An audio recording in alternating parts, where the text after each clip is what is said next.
नमस्कार, श्री स्वामी समर्थ. स्वामी भक्तांनो, आजचा हा व्हिडिओ सुरू करण्यापूर्वी क्षणभर डोळे बंद करा आणि मनापासून स्वामींचे स्मरण करा.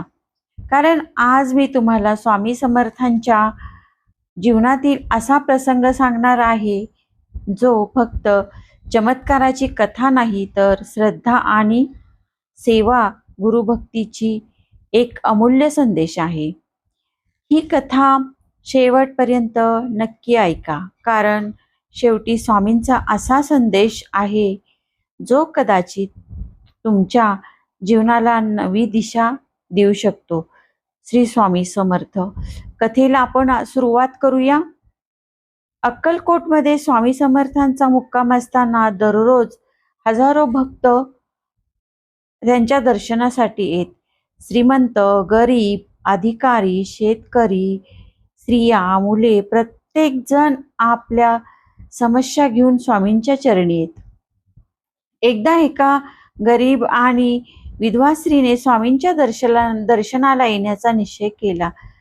तिची आर्थिक परिस्थिती अत्यंत कठीण आणि घरात दोन वेळच्या जेवणाची सोय नव्हती. तरीही तिच्या मनात एकच इच्छा होती, स्वामींनी काहीतरी अर्पण करायचे. घरात शोधाशोध केल्यानंतर तिला थोडेसे बेसन गूळ सापडला. तिने प्रेमाने काही लाडू तयार केले आणि ते एका छोट्या कापडात बांधून अक्कलकोटकडे निघाली. त्या गर्दीत उभी राहून त्या स्त्रीच्या मनात विचार आला, माझे हे साधे लाडू स्वामी स्वीकारतील का? तर तेवढ्यात एक अद्भुत घटना घडली. स्वामी अचानक उठले आणि मोठ्याने म्हणाले, अगं, माझे लाडू कुठं आहेत? मला भूक लागली. आजूबाजूचे लोक आश्चर्यचकित झाले. कोणालाही काही समजत नव्हते. स्वामी पुन्हा म्हणाले, माझी आई इतक्या प्रेमाने लाडू घेऊन आली आहे, तिला आत आणा. सेवेकरी गर्दीत शोध घेऊ लागले. शेवटी ती गरीब स्त्री सापडली. तिच्या डोळ्यात अश्रू होते. ती थरथरत स्वामींच्या जवळ गेली आणि लाडू त्यांच्या चरणी ठेवले. स्वामींनी लगेच ते लाडू हातात घेतले आणि मोठ्या आनंदाने खायला सुरुवात केली. ते म्हणाले, या लाडूमध्ये प्रेम आहे, भक्ती आहे, श्रद्धा आहे. यापेक्षा मोठा नैवेद्य मला नको. तेथे उपस्थित असलेल्या सर्वांच्या डोळ्यात पाणी आले. त्या दिवशी अनेक श्रीमंत लोकांनी महागड्या वस्तू आणल्या होत्या, पण स्वामींनी त्या गरीब स्त्रीच्या प्रेमाला सर्वात मोठे स्थान दिले. तर मित्रांनो, स्वामी समर्थांच्या जीवनातील हा प्रसंग आपल्याला एक महत्त्वाचा धडा शिकवतो.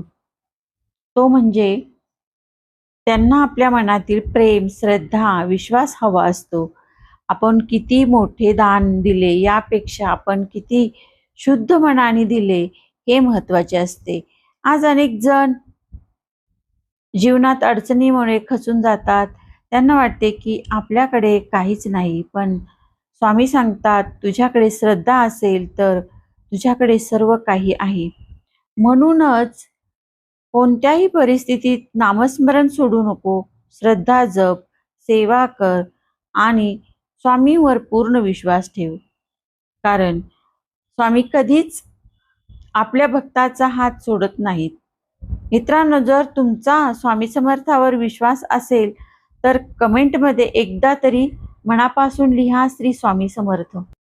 तर मित्रांनो, स्वामी भक्तांनो, आयुष्यात कितीही कठीण प्रसंग आले, कितीही संकटे आली, तरी एक गोष्ट कधीही विसरू नका. स्वामी समर्थ आपल्या प्रत्येक भक्ताची काळजी घेत असतात. कधी कधी आपल्याला वाटते की आपली प्रार्थना स्वामींपर्यंत पोहोचत नाही, आपले दुःख त्यांना दिसत नाही, पण सत्य हे आहे की स्वामी प्रत्येक क्षणी आपल्या सोबत असतात. जसा एक लहान मुलगा अंधारात आपल्या वडिलांचा हात धरून निर्धास्त चालत राहतो, तसंच भक्ताने स्वामींवर विश्वास ठेवावा. कारण संकटे कायमची नसतात, पण श्रद्धा ही कायमची असते. स्वामी समर्थ नेहमी सांगतात, भिवू नकोस, मी तुझ्या पाठीशी सदैव आहे. या एका वाक्यात संपूर्ण जीवनाचे सार दडलेले आहे. जेव्हा मन निराश होते तेव्हा स्वामींचे नाम घ्या. जेव्हा मार्ग दिसत नाही तेव्हा स्वामींचे स्मरण करा. जेव्हा कोणीही सोबत नसल्यासारखे वाटते तेव्हा स्वामींच्या चरणी मन अर्पण करा. लक्षात ठेवा, स्वामी कधीच उशीर करत नाहीत. ते योग्य वेळेची वाट पाहतात. कधी परीक्षा घेतात, तर कधी संयम शिकवतात, तर कधी अचानक असा मार्ग दाखवतात की आपण आश्चर्यचकित होतो. म्हणूनच आजपासून एक संकल्प करा, काहीही झाले तरी नामस्मरण सोडणार नाही. दररोज काही मिनिटे श्री स्वामी समर्थ हा मंत्र जपणार आणि जीवनातील प्रत्येक आनंद, प्रत्येक दुःख स्वामींच्या चरणी अर्पण करणार. कारण जिथे श्रद्धा असते तिथे स्वामींची कृपा असते आणि जिथे स्वामींची कृपा असते तिथे अशक्य गोष्ट शक्य होते. चला, शेवटी सर्वांनी एकदा मनापासून म्हणूया, श्री स्वामी समर्थ, श्री स्वामी समर्थ, श्री स्वामी समर्थ, श्री स्वामी समर्थ. व्हिडिओ आवडला असेल तर एक लाईक करा, शेअर करा आणि